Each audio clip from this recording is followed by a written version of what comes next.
It is Finance Friday, the last Finance Friday of 2022.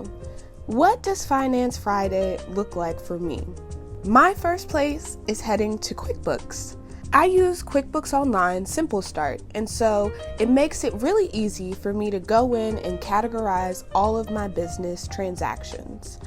Next, I head to Navy Federal, and I cross-reference that with a budget app that I use to track my expenses just on a daily basis. And then I finish my Finance Friday by checking on my Northwestern Mutual planning so I can see all of my finances in one place. Normally, because of my bank security, I have to fix those bank connections as well.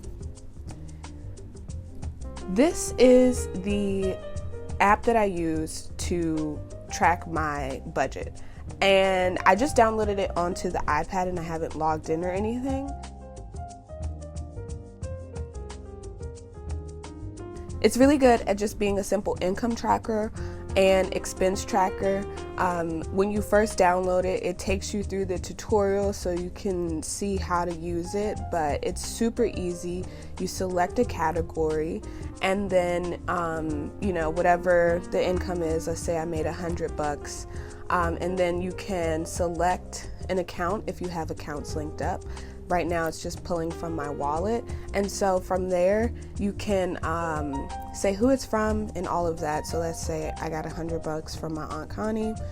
I would then say, okay, here's $100 from my aunt, and then save. And then when I come here, I have to select an account, which is my wallet because it's the only one I have linked. And so then from there it says I have income. And then I like the expenses because you can categorize your own, you can add categories and pick the pictures and everything. But I actually like the ones that they have. So for expenses, usually most of my expenses for my business, just because I haven't set up a business expense category, go into other, and I do things for like taxes, other. Obviously, a lot of my expenses this holiday season went to family or children or whatever because I was getting gifts. So let's just say $50, and let's just say I spent that at Amazon, as I'm sure many of us did over the holiday. And so from there, it just gives you a real quick breakdown.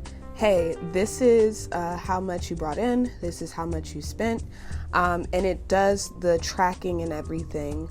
And so you can just see kind of what trends, and then you can go by and see what categories you spent the most money on and everything.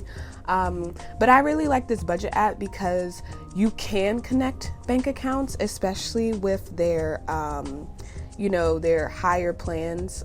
You can synchronize over 2 devices and things like that. Usually they're running a special. I'm waiting for the special that takes like 50% off. I thought they were going to run it at New Year's, but I'm still waiting. So hopefully I'm hoping that by downloading it on the iPad, it'll give me an opportunity to take hold of that. Because I think for just the simple one that lets you back up and be able to export files and have no ads, because usually when you save there's an ad and then you get more icons. It's $7.99 for 1 year, but normally they run a special where it goes down to $3.99 for the year, and I'm waiting for that to happen so that I can buy it, because why would I spend $7.99 when I know I can save money? It's the whole point of a budget app. But I really like this app because it's really simple. You don't have to link accounts, and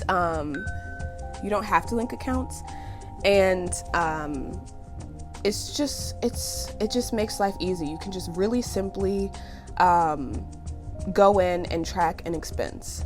For my QuickBooks, I'm not sure how much of this I'm going to have to gray out, but we're going to see. So for QuickBooks, I go in and I have, according to the 17 transactions to review. I know for facts that usually when I come on to QuickBooks, I have to fix my bank accounts. So let me see, shortcuts. Let's just go to transactions. It'll take me there. Yep, banks. Okay, see, we've got like little arrows, and I just have to go in and just reestablish that I'm me. So I'm gonna send myself the code.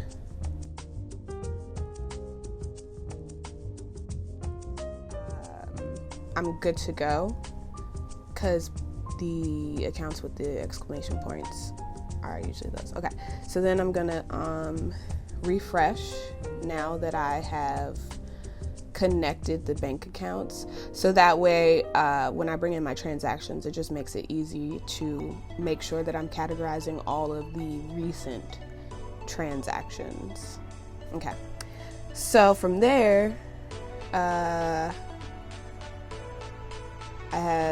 have 17 for Wells Fargo. Okay, let's see. Okay, and so then from there, like I was saying, it makes it really easy to categorize. Now, some of these I've already set up rules for, and you'll see that indicated here. So all you have to do is just, when you set up rules, is you just confirm. So I've already set up acorns to be for transfer to owner draws. So I'm just going to confirm those. And then for some of this stuff, like this one, this was a personal one actually. And so you can go in personal expenses, right? And then accept, and then it won't obviously count that towards your business expenses. But I really like the way that QuickBooks makes it easy for you to categorize your transactions. And then, of course, with the budget app, I usually will cross-reference that with, and then usually with the budget app, I'll cross-reference that with my Navy Federal bank statements to make sure that everything that I recorded in the app matches what is online. And that's usually my Finance Fridays, how I stay on top of all of my finances. The only thing that I didn't show you was the Northwestern Mutual, and that's because I don't have that app on my iPad. Until next time.